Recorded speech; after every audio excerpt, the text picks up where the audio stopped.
बिस्मिल्लाहिर्रहमानिर्रहीम। अस्सलाम वालेकुम। अगर आप आज का अखबार पढ़ें और मेरे सामने जो आप स्क्रीन पर देख रहे हैं immigrationtribute.com, इस अखबार में जो आज सुबह एक ख़बर छपी है, उस खबर जो मैं मद्देनज़र रख के ये वीडियो बना रहा हूँ, उसमें एक हुकूमत लोगों के गैर मुल्कियों के वर्क परमिट को कैंसिल करने के आप ये कह सकते हैं कि बहाने तलाश कर रही है, या आप ये कह सकते हैं कि खिलाफ तजावीज़ पेश करने जा रही है। मैं जब कहता हूँ बहाने तलाश करने का क्या मतलब है कि वो लोगों को दिखाना चाह रहे हैं कि हम गैर मुल्कियों के खिलाफ काफ़ी इक़दाम सख्त करना चाह रहे हैं।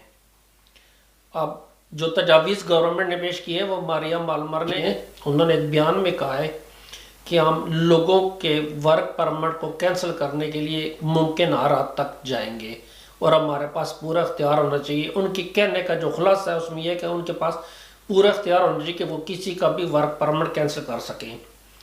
आप इस अखबार को, इसका मैं लिंक दे रहा हूँ नीचे डिस्क्रिप्शन में, और यहाँ पे भी बहुत ईजी है, immigrationtribune.com। आप इसको पढ़ा करें और इसमें ताज़ा तरीन मालूमात आपको फ़ौरन मिल सकती हैं।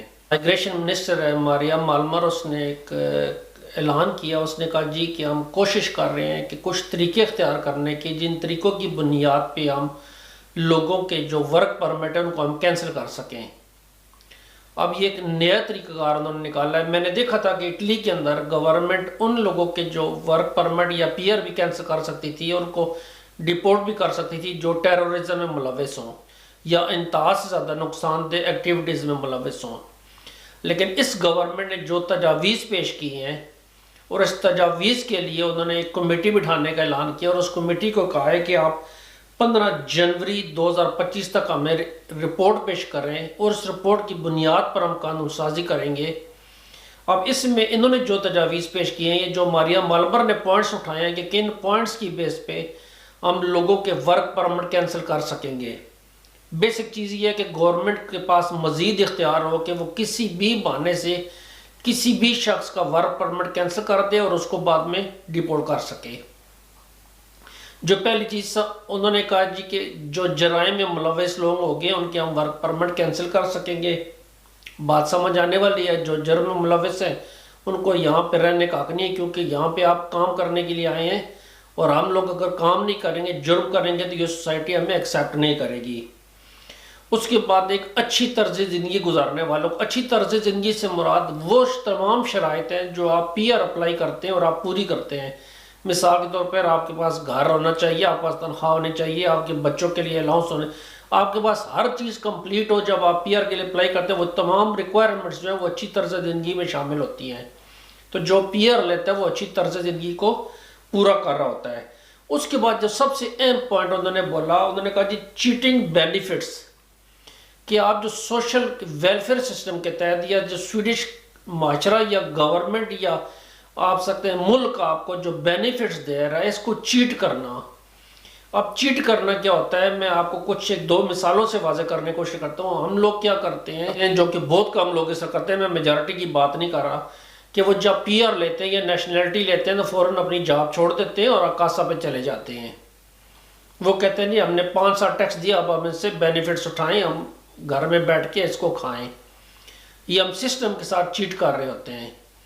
या हम अपने आप को डिसेबल डिक्लेयर कर लेते हैं और कहते हैं जी हमें डिसेबल अलाउंस दिया जाए। हम अपने आप को ओवर सिक कर लेते हैं और अपनी सिकनेस अलाउंस को बहुत ज़्यादा बढ़ा लेते हैं। हम कमून से या किसी और से वेलफेयर की मद में हम सोशल लेना शुरू कर देते हैं जिसके हम हकदार नहीं होते। तो ये तमाम तरीक़ाकार जो हैं ये चीटिंग में आते हैं। आप अनयूजुअल वाब लेना शुरू कर देते हैं कि मेरे बच्चे बीमार हैं, आप दफ्तर से छुट्टियाँ लेनी शुरू कर देते हैं।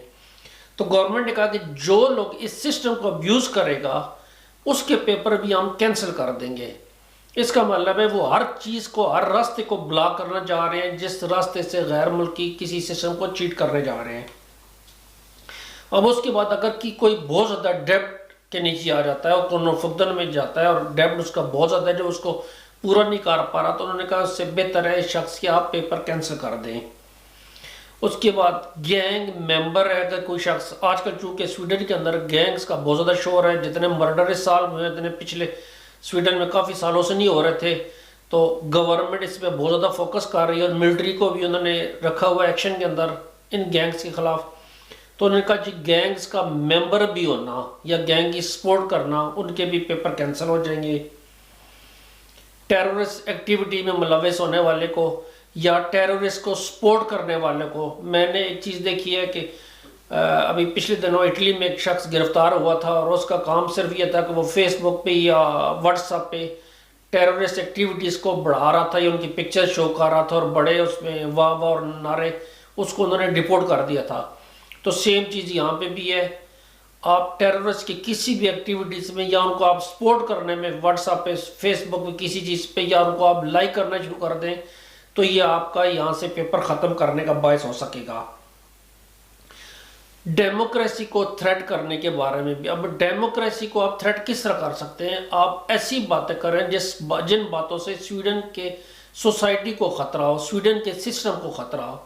آپ سویڈن کے سسٹم کو خطرہ کس طریقے سے ہو سکتا ہے کہ آپ یہاں پہ ایسی باتیں کریں کہ یہاں پہ ہم اسلام نافذ کریں گے، یہاں پہ اپنا سسٹم لے کے آئیں گے، یہ جو سسٹم ہے ہمارے لیے نہیں ہے، ہمارا اپنا سسٹم، ہمارے اپنے طریقے ہیں۔ جب آپ اپنے طریقوں کو اس ملک میں رائج کرنے کی کوشش کریں، اپنے سوشل سسٹم کو، جو پاکستان میں آپ کا کلچر ہے، آپ چاہیں کہ وہ کلچر یہاں پہ نافذ ہو۔ اب اس کی سب سے بڑی مثال میں آپ کے دوں کہ مسلمانوں کے بچوں کو اغوا کر رہے ہیں۔ اب مسلمانوں کے بچوں کو اغوا کرنے والی کمپین اتنی خطرناک تھی کہ اس سے سویڈش گورنمنٹ ہل گئی تھی۔ اب اس سے ہوا کیا کہ جو سوشل سسٹم ہے یا سوشل ویلفیئر والے ہیں وہ ایک دباؤ کا شکار ہو گئے، اور وہ دباؤ انٹرنیشنل کمیونٹیز کی طرف سے پہ آیا کہ آپ واقعی مسلمانوں کو اغوا کر رہے ہیں۔ تو اس سے سویڈن کا جو نظام ہے، سوشل کا جو نظام ہے، اس پہ بہت بڑا اثر پڑا، اور سویڈش گورنمنٹ نے اس پہ بڑی سختی سے عمل کیا اور بڑی سختی سے انہوں نے اس دباؤ کو رد کیا۔ اب انہوں نے کہا کہ جو آدمی بھی اس کمپین کا حصہ بنے یا اس سسٹم کے خلاف، سویڈش کسی بھی سسٹم کے خلاف، خواہ وہ LUV سسٹم ہو، خواہ وہ کسی اور قسم کا بھی سویڈن نظام ہو، مثلا آپ پولیس کے خلاف یا کسی امیگریشن کے خلاف کسی سسٹم کو آپ ڈیسٹیبلائز کرنے کی کوشش کریں گے، ان کے خلاف آپ سوشل میڈیا پہ کس طریقے سے کمپین چلائیں گے، اس میں آنے کے بعد آپ کے ڈاکومنٹس بھی خطرے میں ہو جائیں گے۔ سویڈش گورنمنٹ اس بات کو برداشت نہیں کرے گی۔ مریم البر نے آخر میں کہا، اس نے کہا جی ہم اور بھی راستے تلاش کریں گے جن طریقوں سے ہم لوگوں کے ورک پرمٹ کو ریووک کر سکیں۔ مین چیز یہ ہے کہ ان کو اپنا سسٹم آف تھریٹ میں نظر آ رہا ہے، یہ لوگوں سے ووٹ بھی لینا چاہ رہے ہیں، تو ہر طرح سے یہ ایک اپنے ہاتھ میں گیم پوری رکھنا چاہتے ہیں کہ جو شخص ہمارے نظام کے لیے خطرہ ہو اس کو ہم سویڈن سے باہر کر سکیں۔ میرے لیے دعا کیجیے گا، اپنا خیال رکھیے گا، اللہ حافظ، شکریہ۔